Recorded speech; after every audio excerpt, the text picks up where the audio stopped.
Shalom. परमेश्वर का धन्यवाद। एक सुंदर वचन के साथ आज मैं फिर आपके समक्ष हूँ, जो मिलता है लूका रचित सुसमाचार उसके 12वें अध्याय के 16 से 21वें पद में। प्रभु यीशु मसीह ने एक दृष्टांत कहा कि किसी धनवान के खेत में एक बहुत बड़ी उपज हुई और वो खुश हो गया और उसने कहा, मैं क्या करूँ, मैं कहाँ पर इनको रखूँगा, मेरे पास जगह इतनी नहीं है। तो विचार करने लगा, मैं अपनी बखारियों को तोड़ूंगा, नई बनाऊंगा, उसमें अपना अनाज भी रखूंगा, संपत्ति भी रखूंगा। और वो बड़ा खुश है और कह रहा है कि चैन, तू खुश रह, आराम से खा पी और अपने जीवन को बिता। लेकिन परमेश्वर ने उससे कहा, हे मूर्ख, अगर इसी रात तेरा प्राण तुझसे ले लिया जाए तो ये सब कुछ जो तू सोच रहा है ये किस काम का है। ये धनवान जो मनुष्य था, इसने अपने भविष्य को कभी नहीं सोचा था कि आगे क्या होगा। तीन बातों की तरफ हम ध्यान देखेंगे। इस व्यक्ति ने भौतिक वस्तुओं को अपने जीवन की उपलब्धता माना था। जो भौतिक वस्तुएं हैं, जो सिर्फ कुछ क्षण भर के सुख देती हैं, उसको इसने अपने जीवन की उपलब्धता को माना था। ये सोचता था सब कुछ यही है। लेकिन परमेश्वर कह रहा है किसी रात उससे प्राण ले लिया जाएगा तो ये तेरे किस काम का होगा।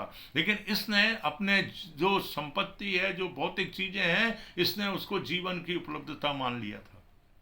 आज मनुष्य भी यही करता है मेरे प्रियो। वो यही सोचता है कि जो कुछ मेरे पास है यही सब कुछ मेरा है। लेकिन भूल जाता है कि हमें इस देश को, इस संसार को छोड़कर जाना है।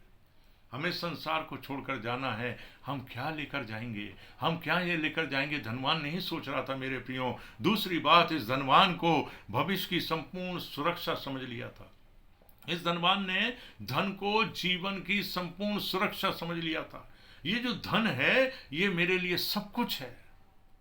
जिस तरह से जो लाजर और धनवान के विषय में हम देखते तो धनवान भी ये सोचता था, मलमल के वस्त्र पहनता था, सब कुछ मैं इससे क्या करूंगा, आराम से रह रहा है। और वो लाजर वहां पड़ा है, उसको देखता भी नहीं था, वो जो उसकी चौखट पे पड़ा रहता था। वो सोचता था जो धन है ये मेरे जीवन की एक सुरक्षा है। लेकिन आप सब जानते हैं कि जब दोनों मरे तो वो धनवान कहाँ गया, अधोलोक में चला गया और लाजर इब्राहिम की गोद में गया।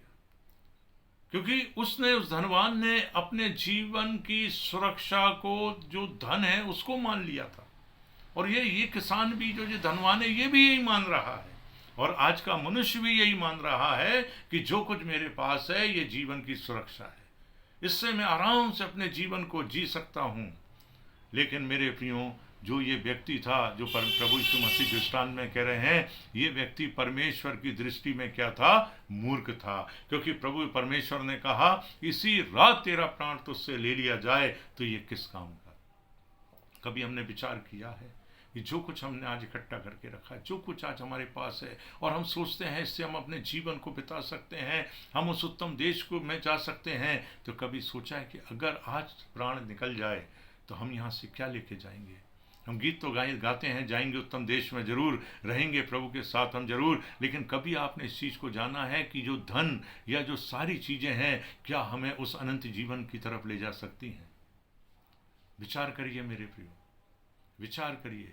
अपना जीवन प्रभु को दीजिए, क्योंकि प्रभु यीशु मसीह ने कहा, मार्ग, सत्य और जीवन में ही हूँ, बिना मेरे द्वारा तुम पिता के पास नहीं पहुँच सकते। ये धन, ये सारी चीज़ें, ये सुख सुविधा हमें नहीं ले जा सकती हैं। केवल एक ही ले जा सकता है, वो है प्रभु यीशु मसीह। उस पर विश्वास करें, उस पर विश्वास करें, ईमान लाएं, प्रभु आपको आशीष देगा।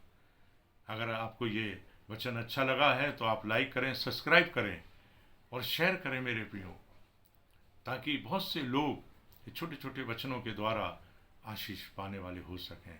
प्रभु आशीष दे।